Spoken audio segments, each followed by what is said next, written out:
You sold your home for $50,000 above list price? How can that even be possible? Well, right now, believe it or not, it's happening. Aloha everyone, I'm Tanya Hina, Hawaii Homes by Tanya with Century 21 iProperties Hawaii. So, if you saw my previous video, you found out one strategy to make sure you actually get to keep the amount of money you go into contract for. But here are a few more things to consider when selling your house for an amount significantly more than it's possibly worth or considerably more than what the neighbors have recently sold for. First, see if the buyer would be willing to remove the appraisal contingency altogether. However, many buyers just aren't willing to do that because it's sort of like them writing you a blank check. They can't be certain as to what the home will appraise for, so they have no idea what the difference might be and how big of a check they may have to write.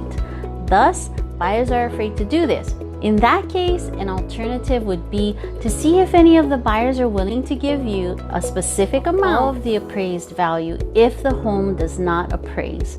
Obviously, not to exceed the agreed upon purchase price. So, how can this be helpful, or why would it matter to you as a seller? If someone really wants your home, they may be willing to pay any amount for it.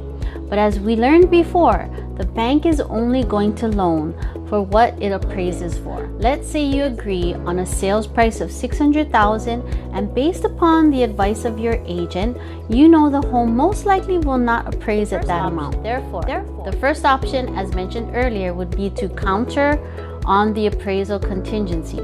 The second option is to ask the buyer how much they're willing to pay over the appraised value. So let's just say the buyer says they're willing to pay $15,000 over the appraised value.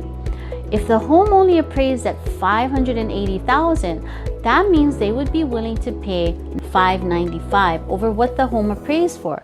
But that would mean you, the seller, would get $5,000 less than the $600,000 that was originally agreed upon in the initial contract. Again, there's a lot to consider when selling your home. It's not always just as cut and dry as it may seem. So what's the answer, and how do you protect yourself? Call a professional. I'm Tanya Hina, Hawaii Homes by Tanya with Century 21 iProperties Hawaii.